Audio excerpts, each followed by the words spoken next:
reach in front of you and whatnot. I think we're about to have a very, very interesting hour. Yes, indeed. I'm looking forward to this. There's so much about the individuals that's here now that assumption, and it's good, but there's nothing like hearing something come from the actual person themselves. So I'm looking forward to this next interview.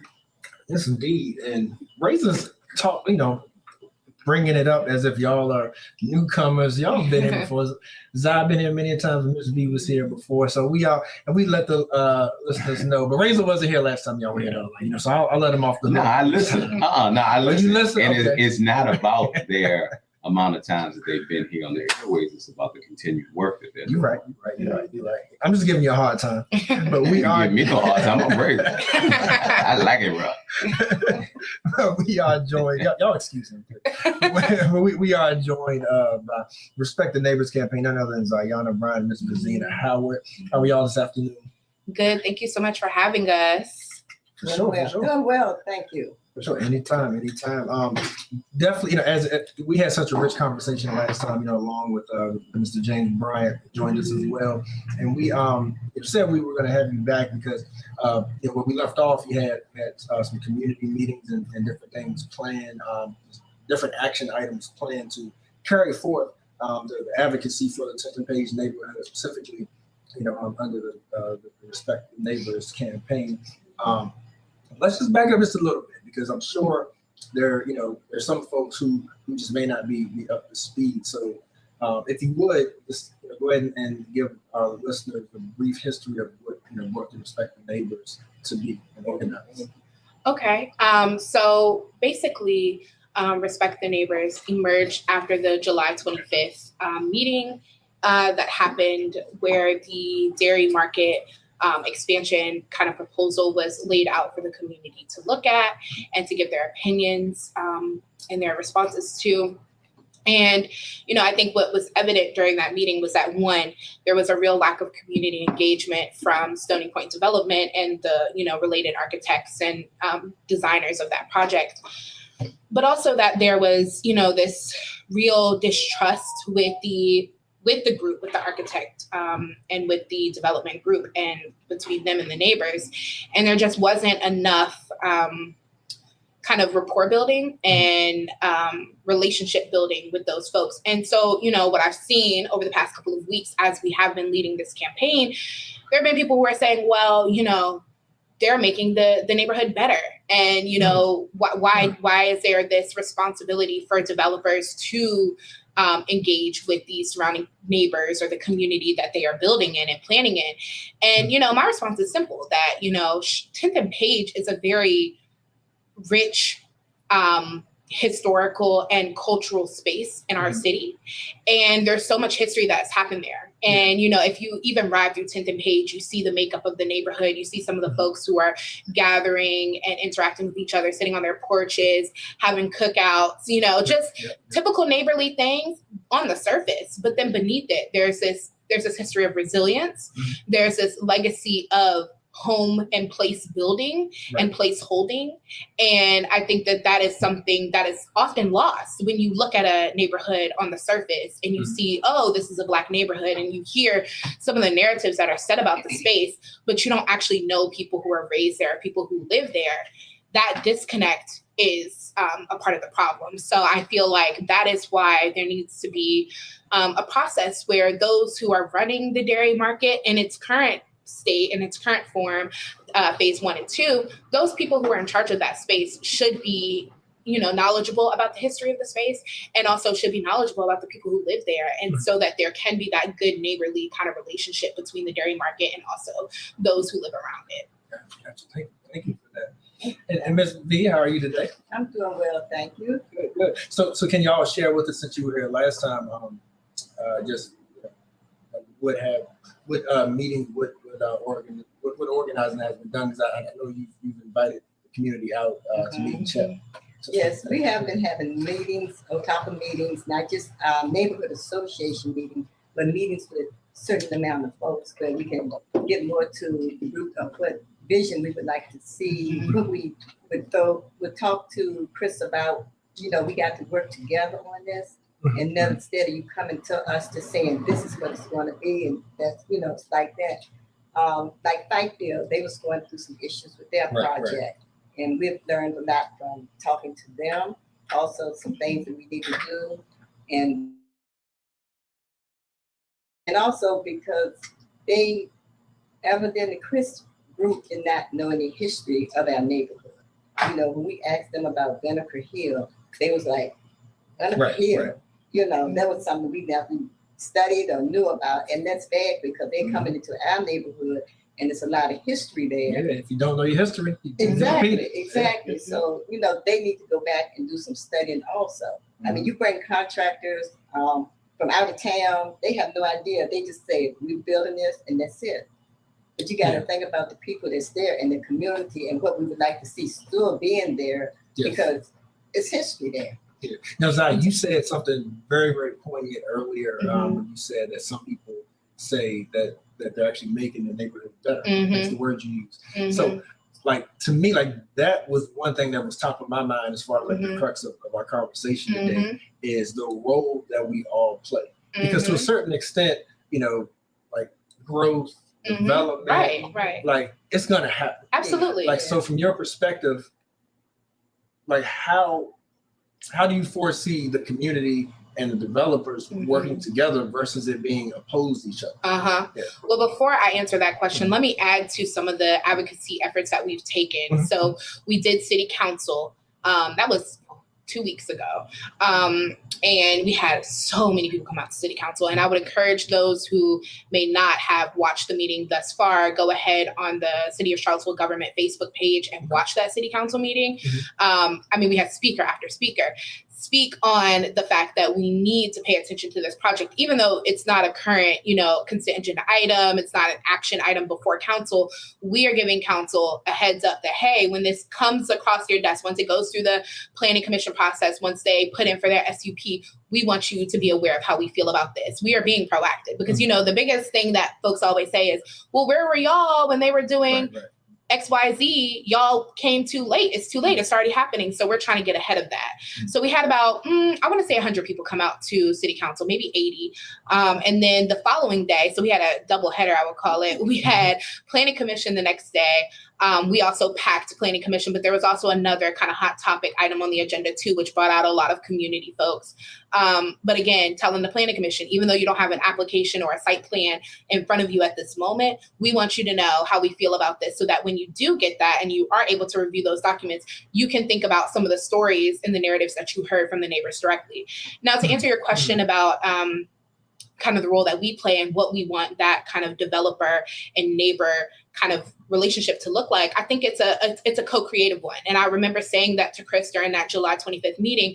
There is this need for co-creation, not just with developers, but also with decision makers, those who are running our elected bodies, school board, city council, whatever may have you. It is their responsibility to not just represent folks based on what they think people are voting for, because you cast your ballot, but that's only the top.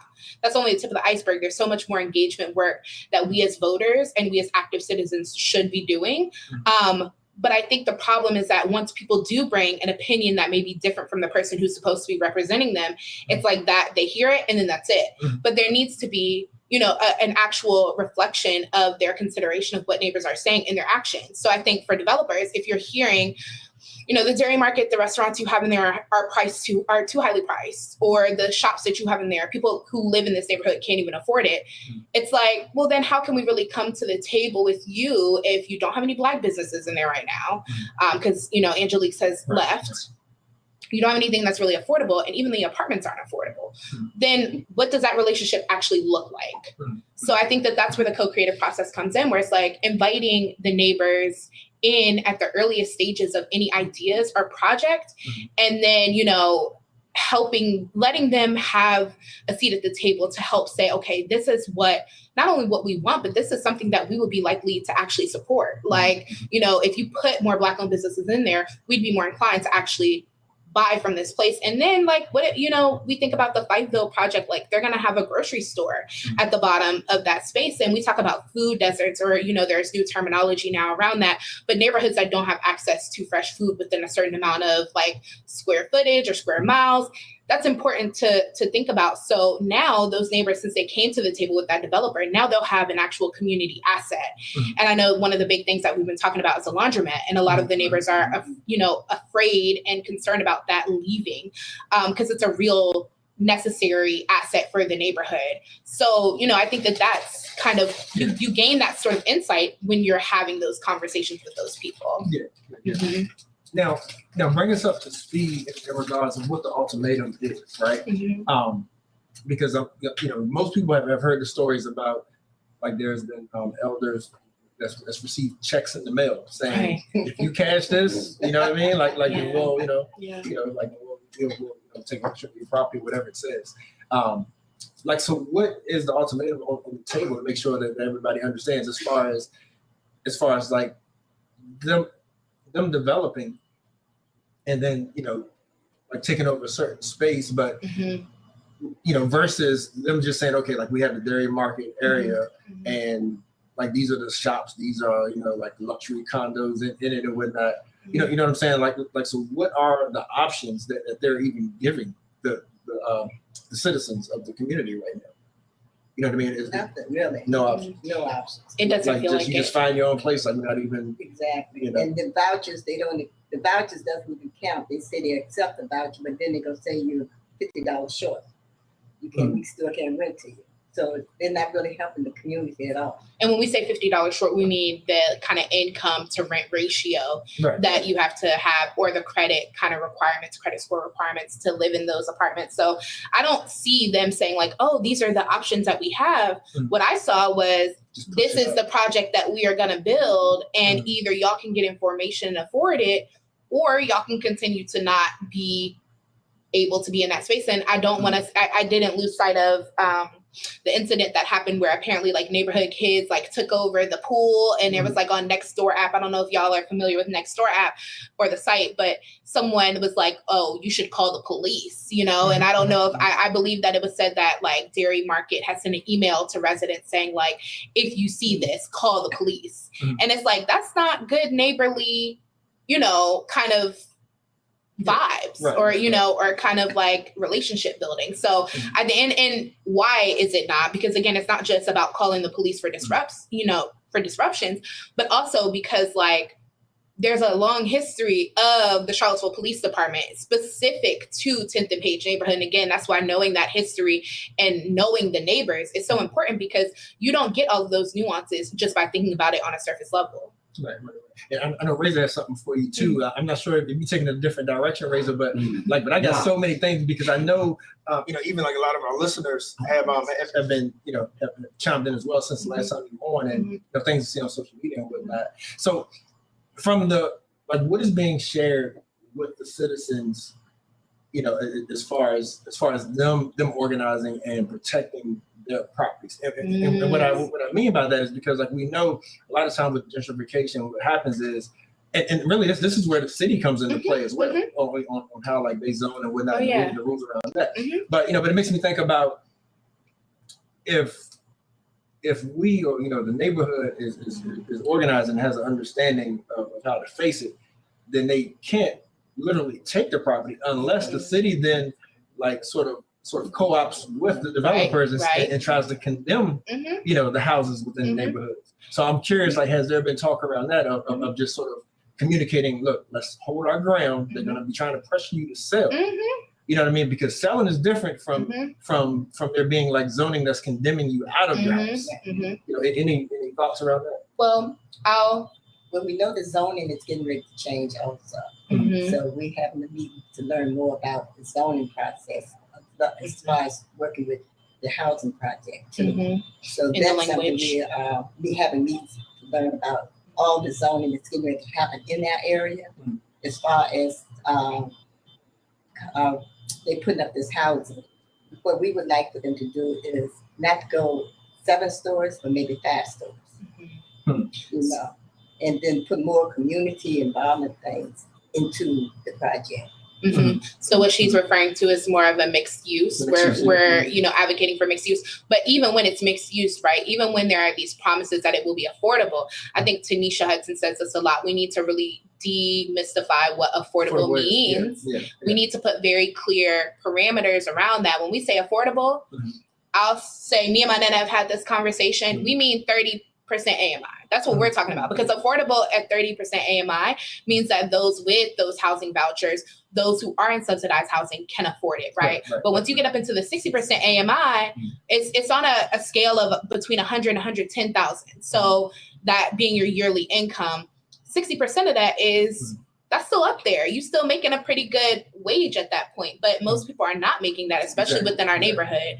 So, but around your question around how are we, equipping ourselves with the language, with the knowledge to be able to protect our homes and to preserve, that neighborhood and that community feel that we've grown to know.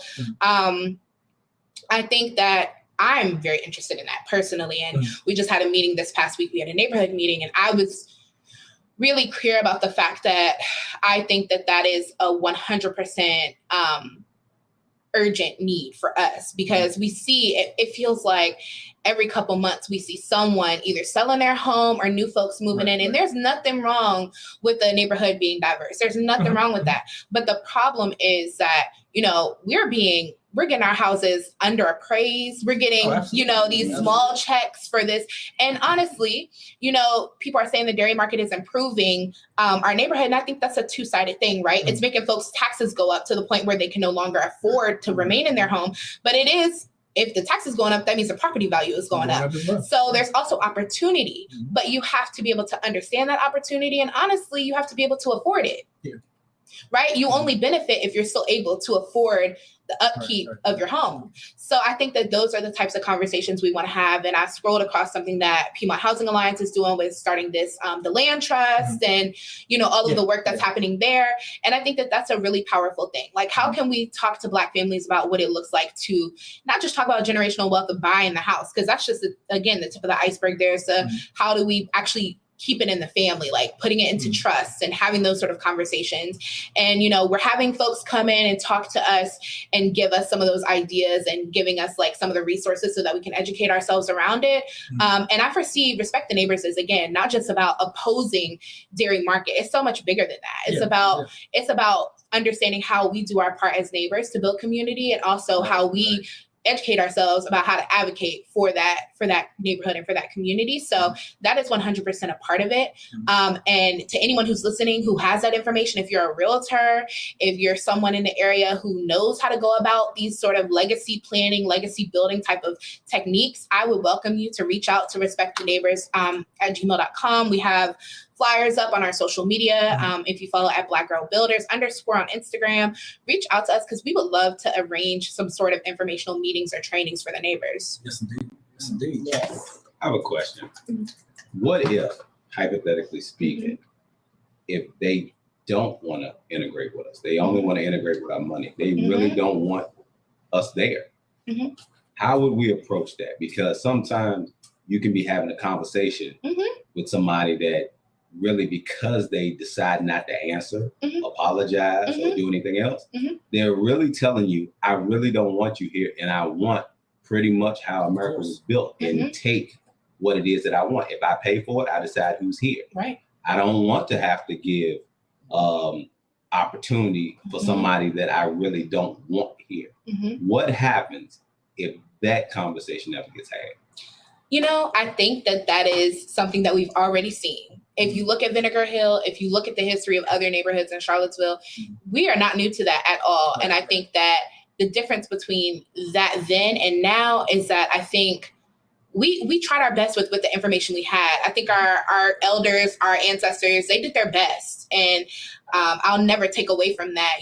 Folks say I'm not my ancestors. They were way more organized and way more resilient than a lot of us. Right. But I think that that's a great question. And, my perspective may not be the best to say on air, but I believe that we're going to fight as much as we can to do what we need to do for our neighborhoods and for our community. And I'm open to taking all sorts of methods to do so. And the last question, where are the men? I see so much being done by you sisters.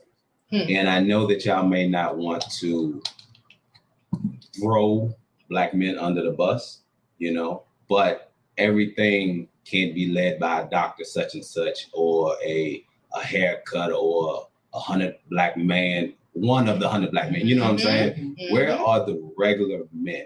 Are they reaching out to y'all? And if they are, why are they not standing in front of you, beside you, or wherever their place may be? Ooh, I have a lot to say on this. Nana, you can go first. We do have a few men behind us that will come to our meetings, help us, give us their voice count. You know, they have good ideas, things going on. And we have two that really is faithful. They're right there with us. Anything we want to find out, they'll find the information out for us. So we do have a few, but it's a lot more we could have. I think my perspective is that I've seen this particularly since 2017. Charlottesville is so extremely tribalistic, and people only want to support, you know, their cousin, their best friend, whatever. And I have run into that so much as a Black girl. You know, I started my work when I was in middle and high school, and I was expecting a lot more support from particularly, you know, Black men in the community. And what I saw is a lot of people see Black women, especially young, courageous, resilient, and brilliant Black girls and Black women, as threats. And it's like a whole lot of times, you know, even my work, I speak to my own work. I started this work in a rally call for justice for Trayvon Martin. I was fighting for, you know, a young Black boy's life. And since, you know, we're talking about Mike Brown, Philando Castile, there are so many unarmed Black men that Black women have led that charge for. And so I think that, you know, I'm always open to collaborate. And I've even talked to some, you know, younger millennial Gen Z Black guys who I'm like, you know, we support y'all stuff. We give to y'all toy drives. We give to y'all's fundraisers. And then when we popping out with something, the most we get is a like on Facebook, not even a repost to, you know, get other people involved. And it is hurtful. I will say it's actually, if we're going to be, you know, very honest, it is hurtful because it's like, we put so much time into this. I was talking to one of my friends last week. I had meetings from 3:30 and I didn't get home until after 9:30, and that was all for neighborhood organizing. And throughout that day, I only saw one Black man, and that was Justin Reed. You know, so it's like we have some really good ones who are really solid and who do show up. But I think it's gonna take a lot of, like, we have our own community, inter-community healing that we need to do as Black folks, and I think that shows in moments when it's time for us to show up as a united front, but we haven't done that work on our own in to show up as a united front. So it's like, and honestly, to be honest, I feel like a lot of those people, like you said, the people who don't want to come to the table with us, or the people who said, I'm buying it, whatever, they thrive off of that kind of friction, and they thrive off of us not getting along and not being a united front. So there are, you know, some people who are Black and who can be bought out, and by a low price or a high price, they're ready to do the bidding of white supremacy for a check. And so, you know, that's just reality. Yeah, no, I appreciate that. And the tribalism that you mentioned is so real and so true. And that actually rings true, like, across different demographics. One thing that I think that we need to do, well, let me back up by saying, is because of, you know, like, there's a lot of pressures, especially us being Black people, like, and then when you're leaders, like, you know, people are coming for your head. Oh, right? Every time. Like, so there's so much stress within itself besides that.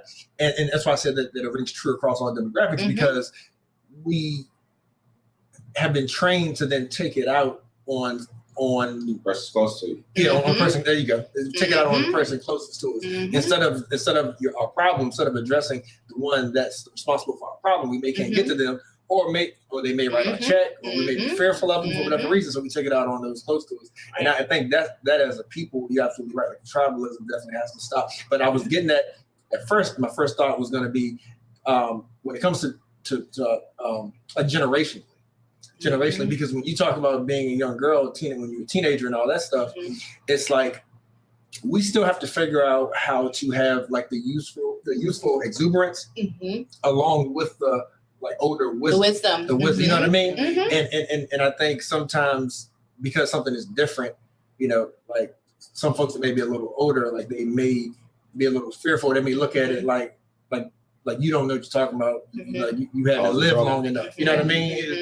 That kind of thing. But there has to be a fine line somewhere, and I think you still need to figure that out. You know, where that line is. Right now, it's good choice. Yeah. I think I'm so grateful for people like Mr. Bryant, who was here last time, and then all of the elders in the neighborhood who are giving me their stories, trusting me to make sure that, we're doing what we can as young people who, may have a little bit more time or a little bit more like energy to do some of that kind of like boring, like, just process type of work.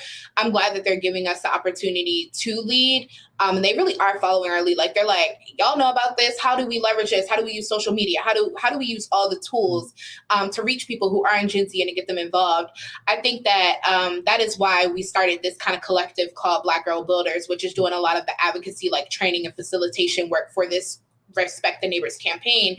And it was to bring those elders to the table with the youngest folks, the youngest Black girls in the community, to have some of those conversations, whether it's over a community dinner, whether it's about, an upcoming thing that we need to talk about at a public meeting, like having them together so that they can exchange and they can build community amongst themselves. And I think that, that is something that we really are missing. And, we have to respect people who just aren't in our family, not just our grandparents. We got to respect every elder, in the community who has something to say, even if we disagree. And so I think that that's something that we definitely should be doing.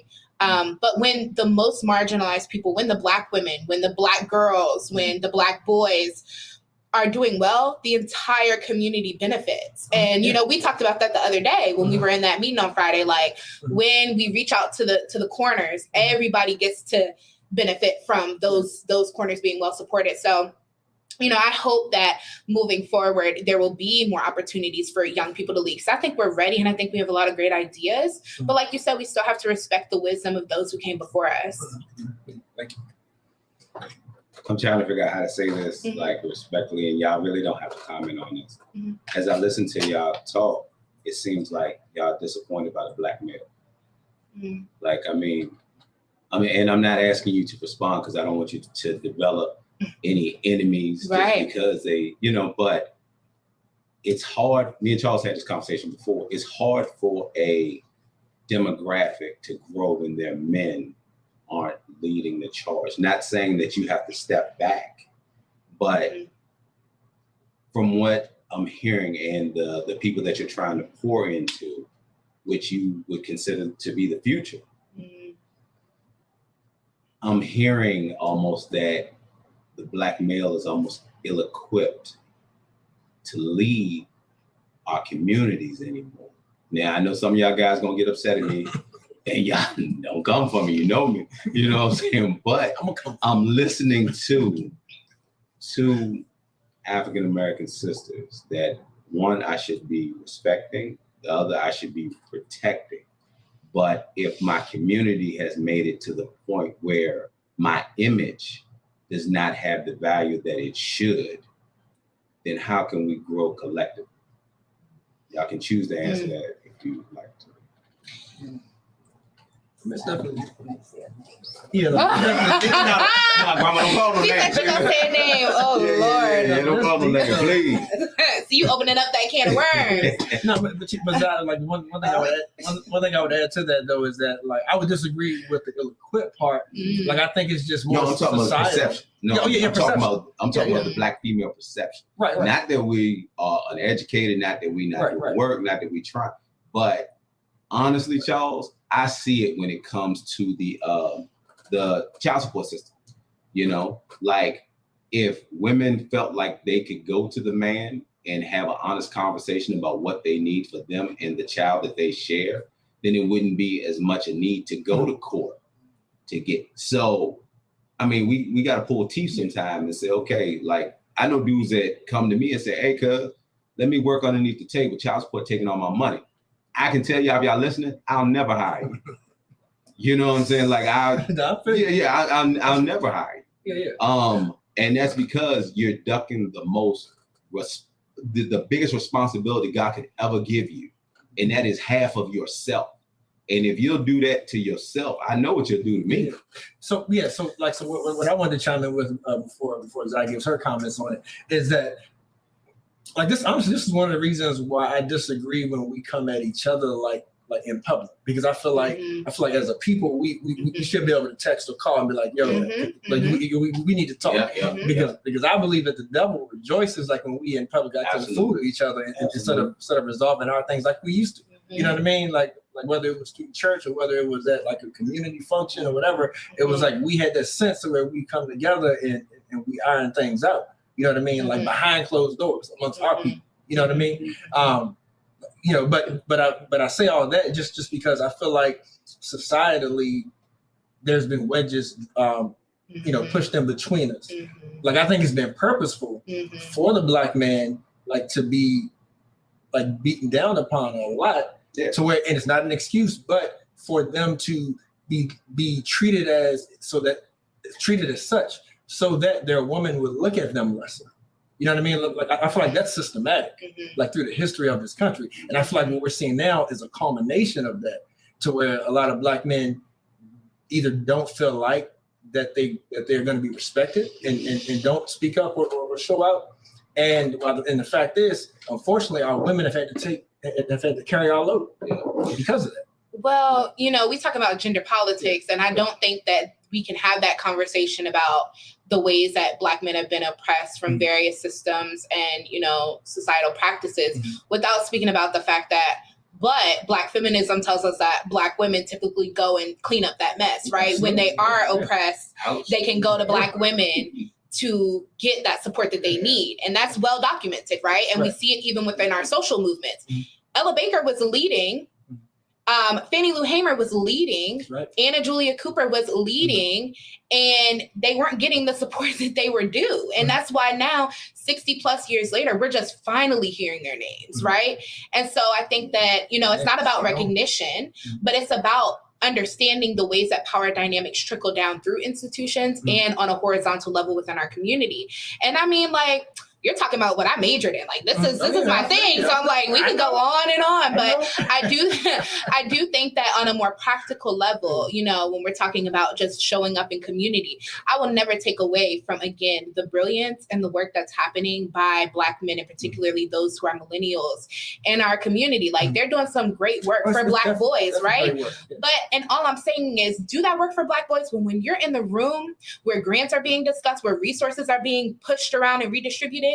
Say that, oh, I know a Black woman who's also doing this work, and I also want her work to be funded as well. I also want this Black woman to have access to these same spaces. And that's all we're asking for, right? And I feel like Black women naturally do that for Black men. We get a call, hey, you know, I have this need, this kid in middle school needs this, can you help? And it's no question, literally no question. But I don't feel like that energy is reciprocated. And that has been one of my challenges, because I don't want it to turn us as young Black women, especially, into people who are just like, well, they don't support us, so we're not going to support them, because that's counterproductive, right? But we still have to have that accountability. And so when you talk about calling people up and calling in, I'm all about call in versus call out. Do the call in first, call out second. But then some folks thrive off of the call in, because you tell them on the phone, hey, I'm not rocking with how you're doing it. But then they go out into the public and they still hold down that persona or whatever, that they're saving the world, but everybody, the Black women, are holding their tongue because they're like, I don't want to destroy their image. I don't want to do this. I don't want to do that. But we know amongst ourselves who's showing up to help us and who is not. And I think that is, it's been a long time type of friction and conflict. And it's something that won't be solved today or tomorrow or just with Charlottesville. This is a problem across the world for Black women. And thank you for that. And I totally agree. Like, but that's a discernment, you know, like when Reza and I talk about this, that I always try to draw, because like you said, there are, you know, Black men that are doing amazing work, but where I see like the more, like the stronger contrast is that, like, when it comes to not just leading, because a lot of us show up if we're the ones getting patted on the back. That's what I'm talking about. Like, but the women, like you said, the women will show up and show out to help because the help is needed, not because I'm in charge. In the home conversations that we're sitting in people's living rooms and organizing and planning, when it's needs that don't even make it to Facebook, I need this. Because Black women have already discussed it amongst ourselves and handled it in group chat. So it's just like, like when there are no cameras or when there's no pictures being taken, who can we really count on to be there? And not just for their own personal gain. Because some folks will say, oh, well, I did call that person behind the scenes. But were you calling them to get information to get your next business off the ground? Or were you calling to actually show up and support them? Right, spot on. I know y'all ain't getting no Christmas gifts, right? And that's fine. We get our own. But we are joined with Zayana and Zeta of Respect the Neighbors. Wow, it's, you know, I always know it's going to be a good conversation whenever we have you up here. Well, but did you have something else? Nope. Okay, cool. I ain't following it. I'm good. Like I was trying to pass I'm the sitting buck. over here with No. grandma. Yeah. No, but yeah, the accountability. So that's where my mind was going, because say all that, like, to kind of really bring it back home to the to the 10th and Page neighborhood. And I love having that sort of detour that we just had, because I'm all about the accountability, and me being a Black man, calling my brothers to task is something that I feel like is necessary. And when you love each other, you should be able to do it in a respectful way, right? You should know it's out of love. And so, same thing though when it comes to the accountability of what we talk about our citizens there, like within the neighborhood. Gotta get your take on this. So one thing that gets me is that, like, we're not a monolith, right? Like, as a Black people, we have different belief sets, what have you, like different backgrounds, whatever. Not a monolith. So I feel, tell me, you all's thoughts, but I feel like that we need to be more careful, like when we're in the meetings, like with the developers, and not even just that meeting, but that's the nucleus of what we're talking about today, of when we say we and when we say Black people. Because again, if we're not a monolith, I think we have an issue sometimes that we need to resolve when it comes to the fact of the matter is there are some of us that are making decent salaries and wages and that are from the city and that can afford things that, like, Dairy Market and like other developments are offering. I think that we need to have serious conversations about the framework around that, of knowing that, and it's a trust issue too. It's a trust issue of that when some of us have made it, quote unquote, made it, or can step foot into certain doors, to know that we are going to create the safe space for everybody else to come on.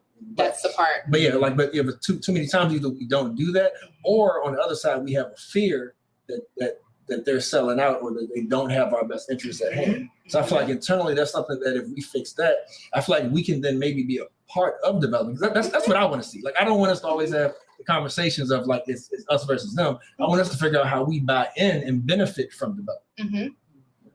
Now, hold on. The only thing I want y'all to add to that, just like y'all said, we say we're not monolithical people, but often our answers are, I knew they was going to do that. Yep, that's just like them. So if we're not monolithical people, how is it that we almost know what that person's going to do before they do it? That's the only thing that kind of, I used to say that too. I don't say it anymore, because if your actions show, I know what you're capable of, right? But that doesn't exclude you from what work that you do or decide to do. So we might be more monolithical than we actually want to admit to. And I think that oftentimes when we say Black people aren't monolithic, that's in reference to their personal politics.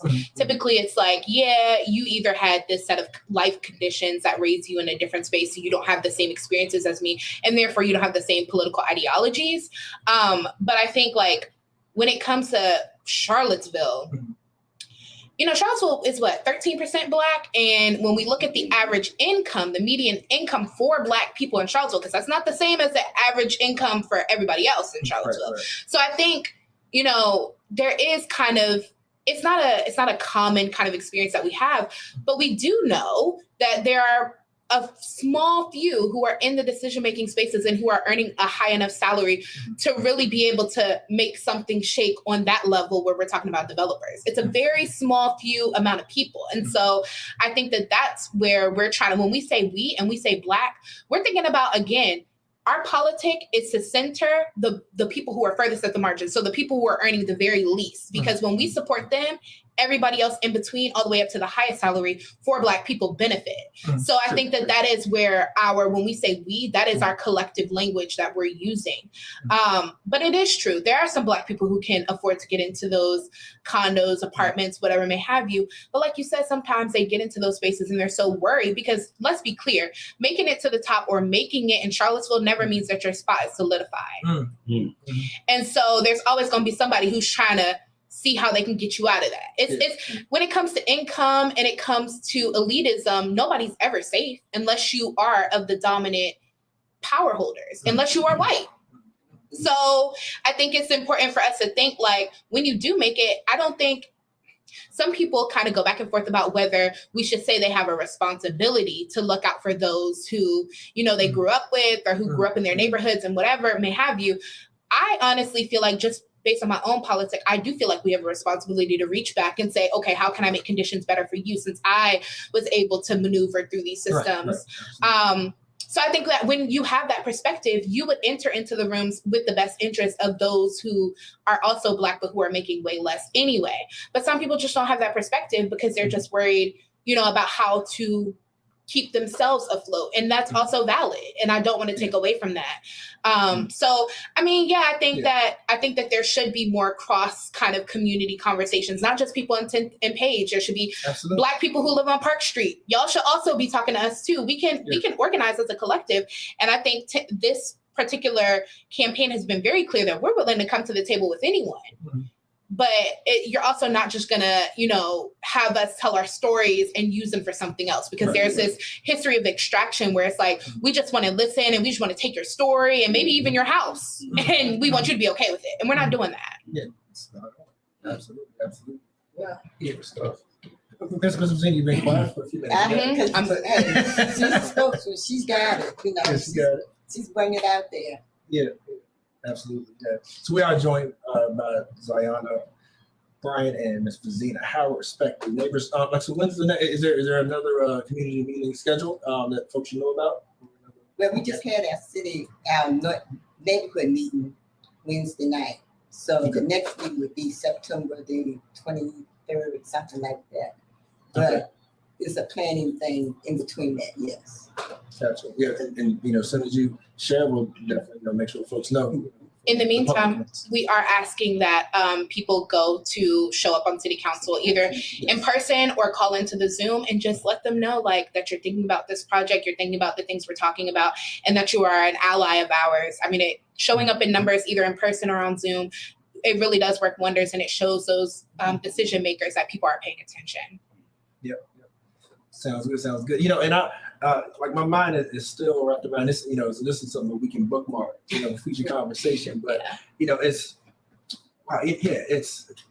like so many times. You know, as Black people, as a community, like we run into these issues of when we see that culturally, like we're being impacted and we're being discriminated against, right? Or like we're being profiled for whatever reason.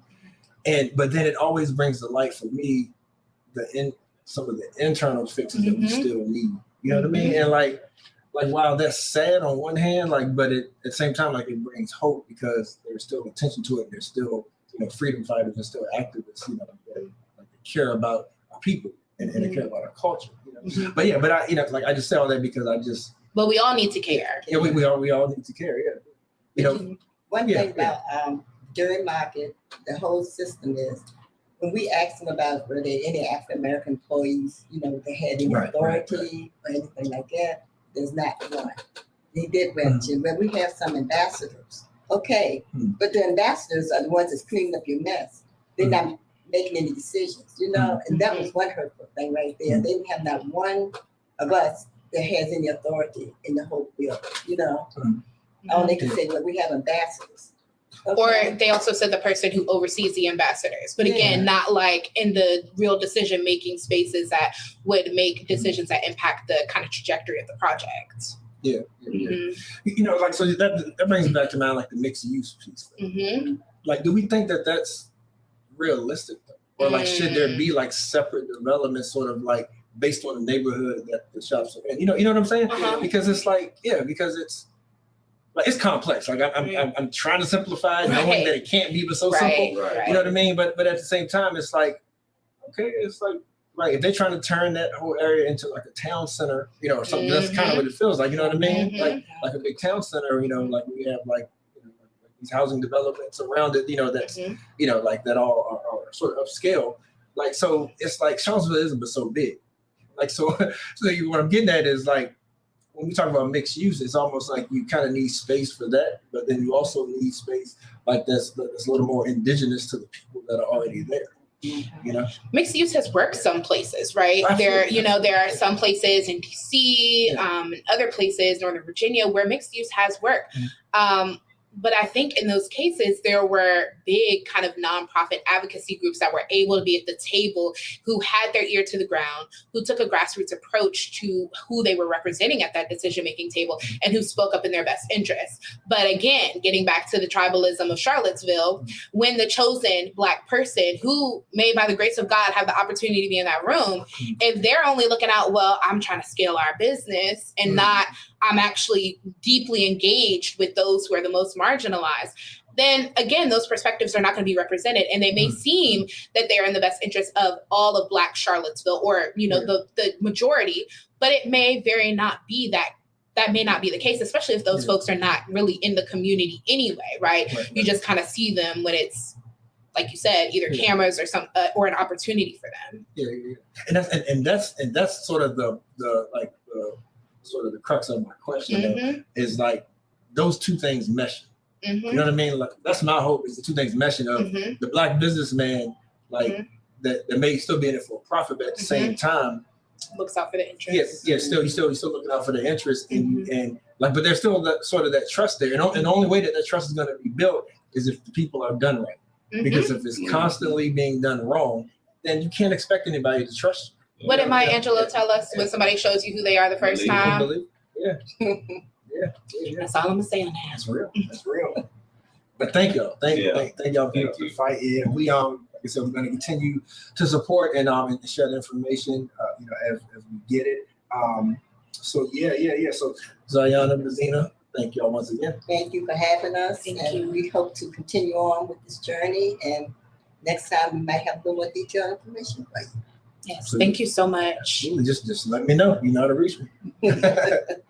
All right, I am HO family. You good, Razor? We got a couple minutes left. Should we just go ahead and close it out? I told you, I'm not following that. That's what it is. I'm a man of my word now. All right, I am HO family. It's been fun. It's been good. Remember, you can follow up on all of our social media. I am HO Talk Show to revisit the broadcast. And till next time, you know how to reach us. I am HO Talk Show. All right, sister.